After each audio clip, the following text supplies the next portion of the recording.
Hello everyone, welcome to my education expert channel. तो आप लोग कैसे हैं? आई होप कि आप लोग बहुत ही अच्छे होंगे। तो आज हम लोग 90 डे प्लानर के अनुसार आज डे 1 है हम लोगों का, और हिंदी सब्जेक्ट के सभी बीबीआई ऑब्जेक्टिव करेंगे जो बोर्ड 2026 में पूछा जाएगा। तो आप सभी विद्यार्थी जुड़ जाइए। हमारे प्रिय विद्यार्थी जी जितने भी नए हैं वो सभी इस चैनल को सब्सक्राइब कर दीजिए, ताकि हम जितने भी वीडियो अपलोड करेंगे जो बोर्ड 2026 के लिए मोस्ट इम्पोर्टेंट्स हो वो आप सभी के पास सबसे पहले आप सभी के पास पहुंचे। मैं आपका बड़ा भाई रविश कुमार आपके लिए सारा कंटेंट वो देंगे लाके जो बोर्ड 2026 में पूछा जाएगा। कहीं इधर उधर भटकने की ज़रूरत नहीं है मेरे प्रिय विद्यार्थी जी। आप लोग हमारे चैनल पर उम्मीद और भरोसा के साथ आप लोगों ने जिस अनुसार से देख रहे हैं, आपके भरोसा को हम टूटने नहीं देंगे। और हम लोगों का आपके बाद टारगेट है 450 प्लस। आज इस क्लास करने के बाद आपको विश्वास हो जाएगा कि हम आप सभी का 450 प्लस आ जाएगा। तो चलिए बच्चों, क्लास को शुरू करते हैं। फर्स्ट प्रश्न दिया हुआ है, फर्स्ट प्रश्न पढ़िएगा। यहाँ पर दिया हुआ है, श्रम विभाजन और जाति प्रथा पाठ बाबा साहब के किस भाषण का संपादित अंश है? जवाब दीजिए आप लोग, जवाब दीजिए। श्रम विभाजन और जाति प्रथा पाठ बाबा साहब के किस भाषण का संपादित अंश है? Their mechanism, genesis and development, any relation of caste, annihilation होगा यहाँ पे हिलेशन होगा, एनीहिलेशन होगा यहाँ पे, annihilation of caste, who are Shudras. जवाब दीजिए आप।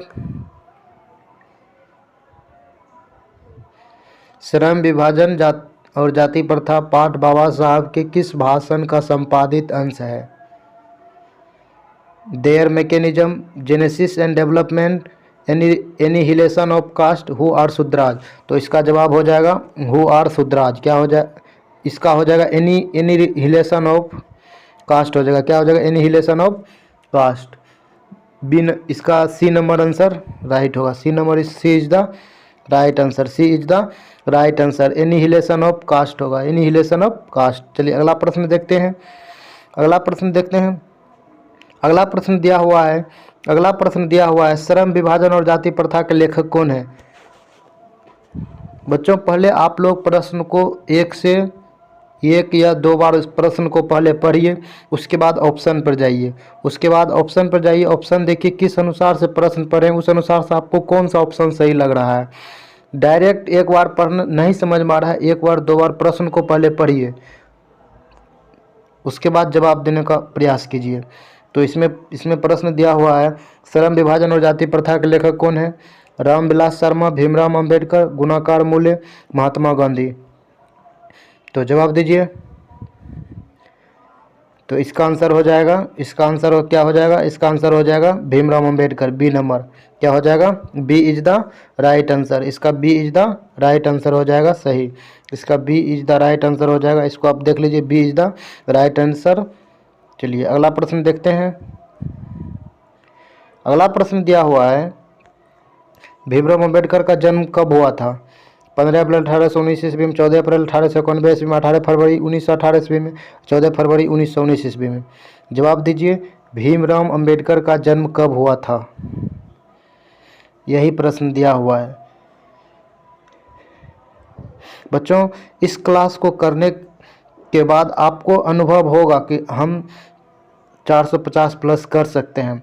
आप जिस उम्मीद से आप लोग इस क्लास को कर रहे हैं, आप लास्ट तक इस क्लास को करिए, और लास्ट में हम आपको एग्ज़ाम में कैसे क्या करना है 5 टिप्स दूंगा जो आपको 5 से 10 नंबर बढ़ाने में आपको हेल्प मिलेगा। तो बच्चों आप लोग क्लास को शुरू से अंत तक देखिए, एक एक प्रश्न को समझिए, और यहीं से प्रश्न आएगा। बच्चों हम बोल रहे हैं हम जितना अब कराएंगे 90 डे, अगर आप लोग 90 डे का प्लानिंग के साथ आप लोग अगर क्लास कर लेते हैं, इससे बाहर एक भी प्रश्न नहीं आएगा।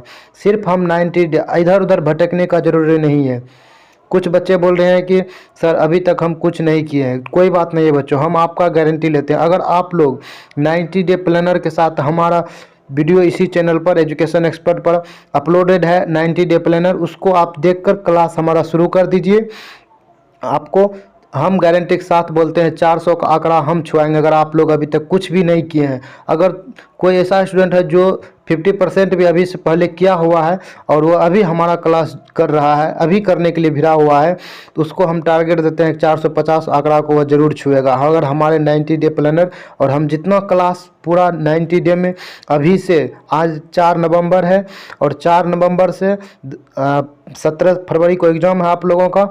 अगर 15 फरवरी तक अगर हमसे जुड़े हुए रहते हैं तो आपका सपना 450 प्लस ज़रूर पूरा होगा। तो बच्चों जुड़े रहिए। और हम अभी जितना पढ़ा रहे हैं ये सारा PDF हमारे टेलीग्राम पर मिलेगा। टेलीग्राम मेरा है रविश आर्य लिखिएगा, या इसी में डिस्क्रिप्शन में लिंक दिया हुआ है, लिंक से आप जाके डायरेक्ट PDF हमारा प्राप्त कर सकते हैं।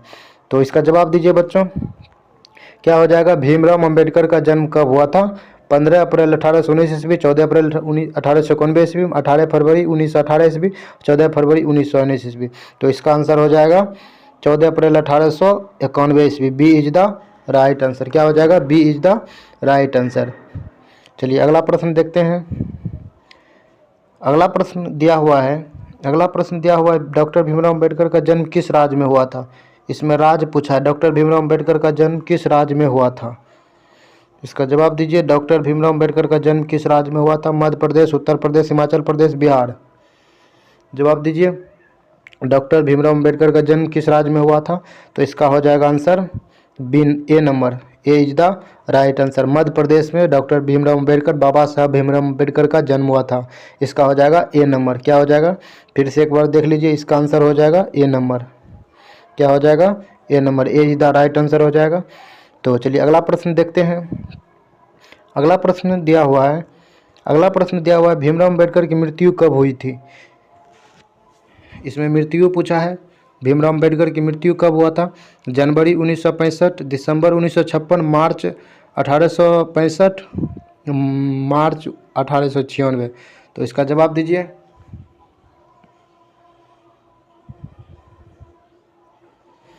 तो इसका आंसर हो जाएगा, इसका आंसर जो हो जाएगा B number. B is the right. दिसंबर 1956, दिसंबर 1956 इसका आंसर हो जाएगा। इसका आंसर बी 1956 हो जाएगा। इसका अगर मृत्यु पूछा तो 1956, अगर जन्म पूछा तो 1891 ईस्वी में। कितना हो जाएगा? 1891 ईस्वी में अगर इसका जन्म पूछेगा। बाबा साहब भीमराव अंबेडकर का अगर जन्म पूछा तो 1891 ईस्वी, अगर मृत्यु पूछा तो 1956 ईस्वी। इसको याद ही कर लीजिएगा बच्चों, ये सब क्वेश्चन बार बार पूछा गया है बिहार बोर्ड में। चलिए अगला प्रश्न देखते हैं। अगला प्रश्न दिया हुआ है, भीमराव अंबेडकर के चिंतन रचनात्मक मुख्यतः कितने प्रकार प्रेरक व्यक्ति थे? भीमराव अंबेडकर के चिंतन और रचनात्मक मुख्यतः कितने प्रेरक व्यक्ति थे? यही पूछ रहा है। 5, 6, 2, 3। जवाब दीजिए। तो इसका आंसर हो जाएगा डी नंबर। डी हो जाएगा 3 गो। 3 इसका प्रेरक व्यक्ति था, रचनात्मक एवं चिंतन 3 प्रेरक व्यक्ति था इसका। चलिए अगला प्रश्न देखते हैं। अगला प्रश्न दिया हुआ है, डॉक्टर भीमराव अंबेडकर किस वर्ग के परिवार में जन्म लिए थे? डॉक्टर बाबा साहब, हमारे जो बाबा साहब भीमराव अंबेडकर थे वह किस वर्ग के परिवार में जन्म लिए थे? पिछड़ा वर्ग, सामान्य वर्ग, दलित वर्ग, मध्यम वर्ग। किस वर्ग के परिवार में बाबा साहब भीमराव अंबेडकर जन्म लिए थे? जवाब दीजिए।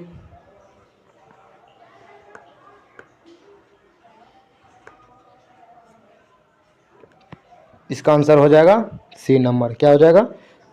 दलित समाज में। बाबा साहब भीमराव अंबेडकर किस समाज में जन्म हुआ था? दलित समाज में इसका जन्म हुआ था। कोई बात नहीं है बच्चों, घबराना नहीं है। हम जितना करा रहे हैं ना, हम पर विश्वास करके आप सभी मेरे प्रिय विद्यार्थी जी जो भी 2026 में बोर्ड देने वाले हैं 10वीं के, वो सभी स्टूडेंट हम पर विश्वास करके आप लोग मेरा प्लानिंग और हम जो 90 दिन क्लास लेंगे उसको आप लोग कर लीजिए। एक भी प्रश्न नहीं छूटेगा आपका। अगर हमारा कराया हुआ क्वेश्चन आप लोग अगर कर लेते हैं, आपका एक भी प्रश्न नहीं छूटेगा। और कैसे लिखना है, कौन सा पेन को किस तरह से यूज करना है, एक एक चीज़ आपका बड़ा भाई बताएगा, ताकि आपका थोड़ा जितना भी आपको कमी महसूस हो वो सभी कमी हम दूर करेंगे। घबराना नहीं है बच्चों, हम आपके साथ हैं हमेशा। तो चलिए बच्चों अगला प्रश्न देखते हैं। अगला प्रश्न दिया हुआ है, जातिवाद के पोषकों द्वारा, प्रश्न पढ़िएगा। जातिवाद के पोषकों द्वारा श्रम विभाजन किसका दूसरा रूप माना गया है? किसका दूसरा रूप माना गया है बताइएगा। जाति पोषकों द्वारा श्रम विभाजन किसका दूसरा रूप माना गया है? मजदूरों प्रथा, जाति प्रथा का, बाल मजदूर प्रथा, दहेज प्रथा।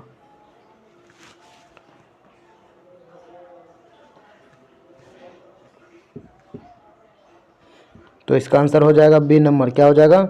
बी नंबर, जाति प्रथा। क्या हो जाएगा? जाति प्रथा। चलिए अगला प्रश्न देखते हैं। अगला प्रश्न देखते हैं, जाति प्रथा किस प्रकार का श्रम विभाजन है? जाति प्रथा किस प्रकार का श्रम विभाजन है? प्रश्न दिया हुआ, जाति प्रथा किस प्रकार का श्रम विभाजन है? जाति प्रथा किस प्रकार का श्रम विभाजन है? अस्वाभाविक, प्राकृतिक, स्वाभाविक या संवैधानिक? जाति प्रथा किस प्रकार का श्रम विभाजन है? तो इसका आंसर हो जाएगा ए नंबर। क्या हो जाएगा? ए नंबर, अस्वाभाविक। क्या हो जाएगा? अस्वाभाविक। चलिए अगला प्रश्न देखते हैं। अगला प्रश्न देखते हैं। अगला प्रश्न देखते हैं। अगला प्रश्न दिया हुआ, जाति प्रथा के अनुसार श्रम विभाजन का आधार क्या है? जाति प्रथा जो बाबा साहब भीमराव अम्बेडकर लिखे हैं उसके अनुसार से बोल रहा है, श्रम विभाजन का आधार क्या है? मनुष्य की रुचि, रोजगार का सृजन, पैतृक पैसा या कौशल क्षमता। बताइएगा इसका आंसर क्या होगा? तो इसका आंसर हो जाएगा सी नंबर, पैतृक पैसा। क्या हो जाएगा? जाति प्रथा के अनुसार श्रम विभाजन का आधार क्या होगा? पैतृक पैसा। चलिए अगला प्रश्न देखते हैं। क्या बच्चों मज़ा आ रहा है? बच्चों हम पर विश्वास करके आप सभी मेरे प्रिय विद्यार्थी जी क्लास कीजिए। हम जितना 90 दिन कराएंगे अगर आप उसको कर लेते हैं, जो अभी तक नहीं पढ़े हुए हैं उसका तो हम कहते हैं 400 का आंकड़ा आप लोग जरूर छूइएगा। जो कुछ न कुछ 60% 70% पढ़े हुए हैं उसका 450 प्लस आंकड़ा छूने का गारंटी हम दे रहे हैं। आप सभी स्टूडेंट इसको अच्छे से एक बार जितना हम कराएंगे, एक बार वीडियो देख के फिर से एक बार दोबारा देख लीजिए, और हमारा जो टेलीग्राम पर जितना हम PDF अपलोड करेंगे एक बार PDF को आप लोग देख लीजिएगा ताकि रिवीजन हो जाएगा। और इस चैनल को आप लोग अपने सभी दोस्तों को पास भेजिए जो एग्ज़ाम बिहार बोर्ड के बच्चे हैं, भेजिए। यहीं से आएगा प्रश्न बच्चों। हम जितना करा देंगे कम समय में कम कंटेंट देंगे, जो सेम टू सेम पूछा जाएगा वही चीज़ आपको देंगे, ज़्यादा एक्स्ट्रा कुछ भी नहीं देंगे। आउट ऑफ सिलेबस अभी कुछ भी आपको हम 90 दिन में नहीं पढ़ाएंगे, हम वही पढ़ाएंगे जो बोर्ड 2026 में पूछा जाएगा। तो बच्चों चलिए अगला प्रश्न देखते हैं। घबराना नहीं है बच्चों, हम आपके हमेशा साथ हैं। श्रम विभाजन और जाति प्रथा शीर्षक किन के द्वारा हिंदी में रूपांतरित किया गया था? ललई सिंह यादव, नलिन बिलोचन शर्मा, रामचंद्र शुक्ल या डॉक्टर भीमराव अम्बेडकर? बताइएगा किसके द्वारा हिंदी में रूपांतरित किया गया था?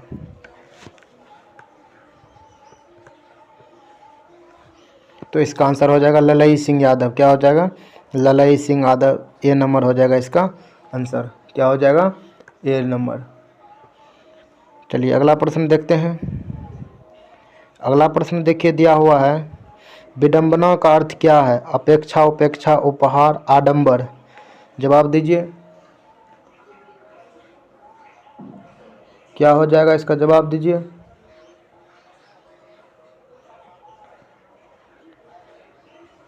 प्रश्न को पढ़िए, प्रश्न को पहले पढ़िए उसके बाद जवाब देने का प्रयास कीजिए। विडंबना का अर्थ क्या होता है? जवाब दीजिए। तो इसका आंसर हो जाएगा सी नंबर। क्या हो जाएगा? सी नंबर, उपहास। क्या हो जाएगा? उपहास।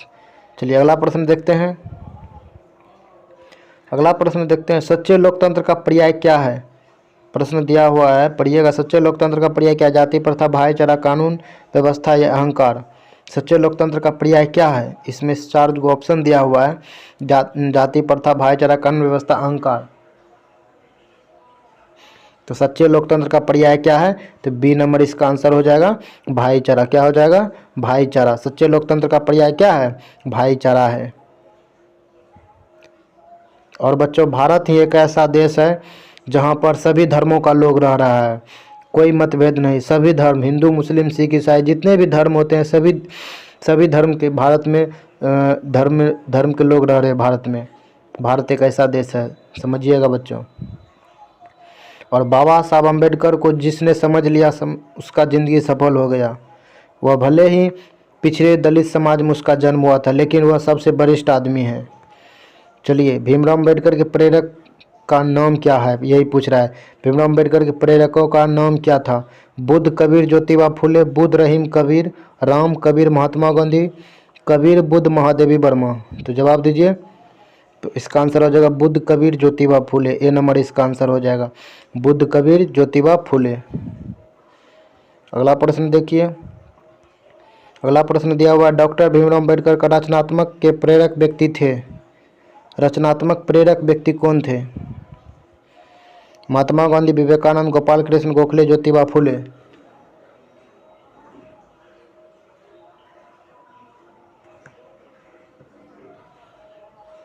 जवाब दीजिए। डॉक्टर भीमराव अम्बेडकर के रचनात्मक के प्रेरक व्यक्ति थे महात्मा गांधी, विवेकानंद, गोपाल कृष्ण गोखले, ज्योतिबा फुले।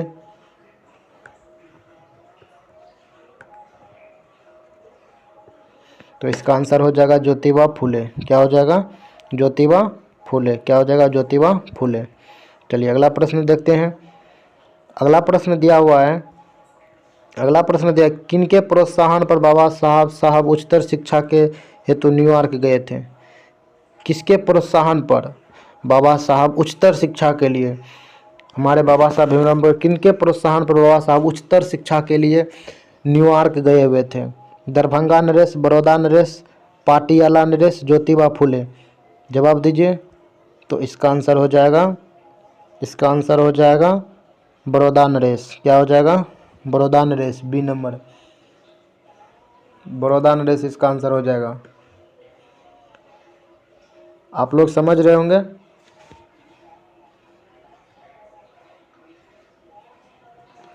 चलिए अगला प्रश्न देखते हैं। अगला प्रश्न देखते हैं। अगला प्रश्न दिया हुआ है, आधुनिक मनु कहा गया है? जवाब दीजिएगा। आधुनिक मनु किसे कहा गया है? आधुनिक मनु किसे कहा? महात्मा गांधी को, डॉक्टर राजेंद्र प्रसाद को, सच्चिदानंद सिन्हा को, भीमराव अम्बेडकर को। आधुनिक मनु किसे कहा गया है? जवाब दीजिए।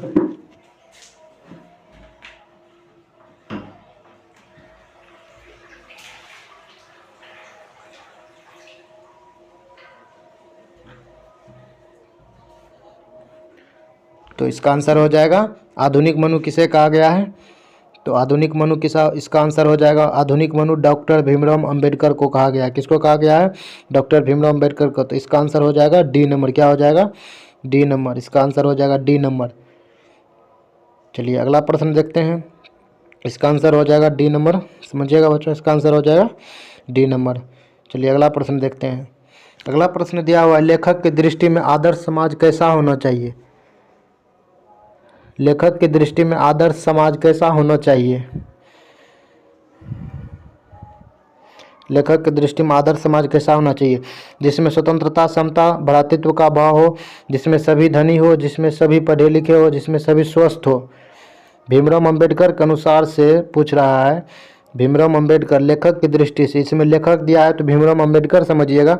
लेखक की दृष्टि में आदर्श समाज कैसा होना चाहिए? जिसमें स्वतंत्रता, समता, भ्रातृत्व का भाव हो, जिसमें सभी धनी हो, जिसमें सभी पढ़े लिखे हो, जिसमें सभी स्वस्थ हो।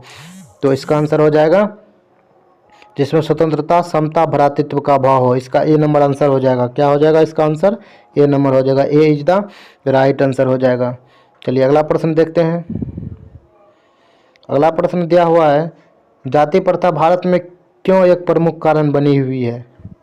जाति प्रथा भारत में क्यों एक प्रमुख कारण बनी हुई है? इसका कारण क्या है? जवाब दीजिए। इसका कारण क्या है? बेरोजगारी, गरीबी, अमीरी, उत्पीड़न। क्या है जाति प्रथा भारत में क्यों एक प्रमुख कारण बनी हुई है? तो इसका आंसर हो जाएगा बेरोजगारी। क्या हो जाएगा? बेरोजगारी। ए नंबर इसका आंसर हो जाएगा सही। जाति प्रथा भारत में क्यों एक प्रमुख कारण बनी हुई है? बेरोजगारी। चलिए अगला प्रश्न देखते हैं। अगला प्रश्न दिया हुआ है, जाति प्रथा। अगला प्रश्न दिया हुआ है, देखिएगा ये प्रश्न नहीं किए हैं।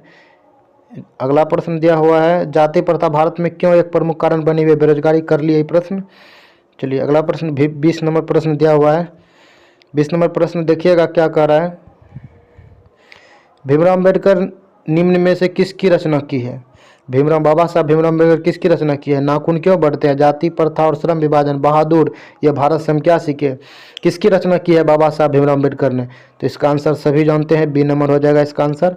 क्या हो जाएगा? बी नंबर जाति प्रथा हो जाएगा इसका आंसर। क्या हो जाएगा? श्रम विभाजन, जाति प्रथा, इसका बी नंबर आंसर हो जाएगा। चलिए अगला प्रश्न देखते हैं।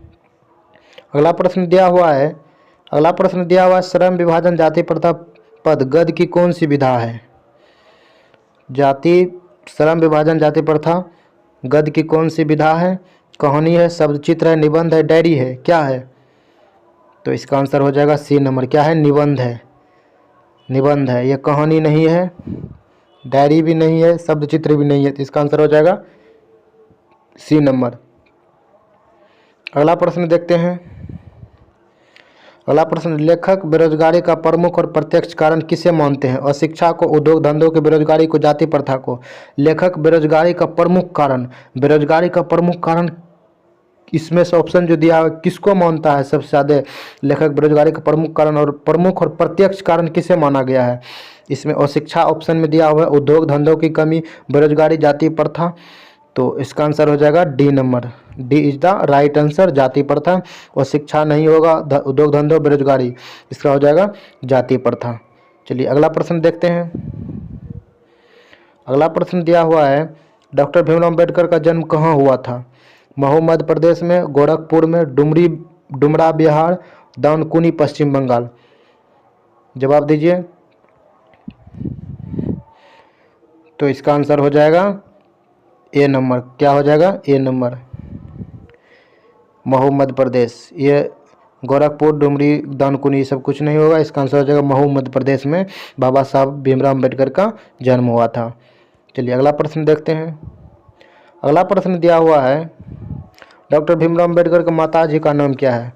मम्मी का उसका नाम क्या था? भीमराव अम्बेडकर की मम्मी जी का क्या नाम था? रानीबाई था, कुंतीबाई था, शीलाबाई था, भीमाबाई था। जवाब दीजिए। तो इसका आंसर हो जाएगा डी नंबर, भीमाबाई। ये रानीबाई नहीं होगा, कुंतीबाई भी नहीं होगा, शीलाबाई भी नहीं होगा, तो इसका आंसर हो जाएगा भीमाबाई, डी नंबर। चलिए अगला प्रश्न देखते हैं। अगला प्रश्न दिया हुआ है, अगला प्रश्न देखिए, आधुनिक सब समाज में कार्य कुशलता के लिए, प्रश्न को देखिएगा क्या कह रहा है, आधुनिक सब समाज में कार्य कुशलता के लिए किसी को आवश्यक माना गया है? किसको आवश्यक माना गया है? जाति प्रथा, कार्य कुशलता, वर्ण विभाजन या श्रम विभाजन को? आधुनिक सब समाज में कार्य कुशलता के लिए किसको आवश्यक माना गया है? यही प्रश्न दिया हुआ है। इसमें ऑप्शन है जाति प्रथा, कार्य कुशलता, वर्ण विभाजन। आंसर दीजिए। श्रम विभाजन। तो इसका आंसर हो जाएगा डी नंबर। क्या हो जाएगा? डी नंबर, श्रम विभाजन। क्या हो जाएगा? श्रम विभाजन। आधुनिक सब समाज में कार्य कुशलता के लिए किसको आवश्यक माना गया है? श्रम विभाजन को। तो चलिए अगला प्रश्न देखते हैं। तो बच्चों आज यहीं तक, हम 90 दिन में जितना भी बच्चों हम कराएंगे उस सभी का PDF हमारे यही टेलीग्राम पर आपको मिल जाएगा। इसको आप लोग स्कैन कर लीजिए, या तो हमारे डायरेक्ट चैनल लिंक से जा सकते हैं, डिस्क्रिप्शन में लिंक दिया हुआ है, इससे जा सकते हैं। या तो हम यहाँ पर देखिए आज QR कोड लेकर आए हैं, इस QR कोड को स्कैन कीजिए, डायरेक्ट टेलीग्राम में आप लोग जुड़ जाइएगा। और टेलीग्राम में जुड़ना आप लोगों को बहुत ही ज़रूरी है बच्चों, आपको PDF वहीं पर मिलेगा। तो बच्चों थैंक यू बच्चों, to all of you, Bihar board के स्टूडेंट जितने भी हैं सभी को धन्यवाद। तो इस चैनल को आप लोग ज़्यादा से ज़्यादा सपोर्ट कीजिए। जितना भी प्रॉब्लम होगा कमेंट सेक्शन में बताइएगा, हम आपकी समस्या को सुनेंगे। आपका बड़ा भाई हमेशा आप सभी की प्रॉब्लम को सुनेगा और समाधान देगा। तो घबराने की नहीं बात है बच्चों, आप सभी लोग जितना भी समय बचा हुआ है टाइम मैनेजमेंट के साथ, हम डेली संडे को लाइव भी आएंगे। लाइव नहीं आ पा रहे हैं, प्रॉब्लम है, आप लोगों का अगर सपोर्ट रहा तो हम बोले थे नवंबर लास्ट या नवंबर शुरू में ही आ जाएंगे लाइव, लेकिन अभी थोड़ा प्रॉब्लम चल रहा है। लेकिन अगर आप लोग सपोर्ट दिखाते हैं तो जल्द से जल्द लाइव आएंगे। और हम संडे को लाइव आएंगे बिहार बोर्ड के जितना भी मेन टॉपिक होता है उस पर हम ज़्यादा से ज़्यादा बात करेंगे। आज भी हम बोले थे कुछ टॉपिक पर बात करेंगे। कुछ टॉपिक यही है बच्चों कि आप लोग जितना भी सब्जेक्ट पढ़ते हैं उसको पढ़ने के बाद आप जब सोने लगते हैं उसको एक बार रिवीजन करके सोया करिए, ताकि आपको ही ज़्यादा से ज़्यादा बेनिफिट होगा। और कोई भी चीज़ आप बैकलॉग नहीं लगाइएगा बच्चों, जितना भी हो सके कर लीजिएगा। कुछ दिन समय बचा हुआ है, खेलने मोबाइल चलाने में आप लोग टाइम इन्वेस्ट मत कीजिए, नहीं तो आपका सपना धरा धरा रह जाएगा बच्चों। आपका सपना पूरा करना बहुत ही ज़रूरी है। आपके मम्मी पापा आपसे आशा लगाए हुए हैं बच्चों, इसलिए तो अच्छे से पढ़िए। कोई भी प्रॉब्लम होगा तो कमेंट कीजिए, खाना पीना अच्छा से खाइए। कोई भी तरह की प्रॉब्लम हो आप कमेंट सेक्शन में बताइएगा, और टेलीग्राम पर आप लोग जुड़ के रहिएगा। तो धन्यवाद बच्चों, स्वस्थ रहिए, मस्त रहिए। Thank you.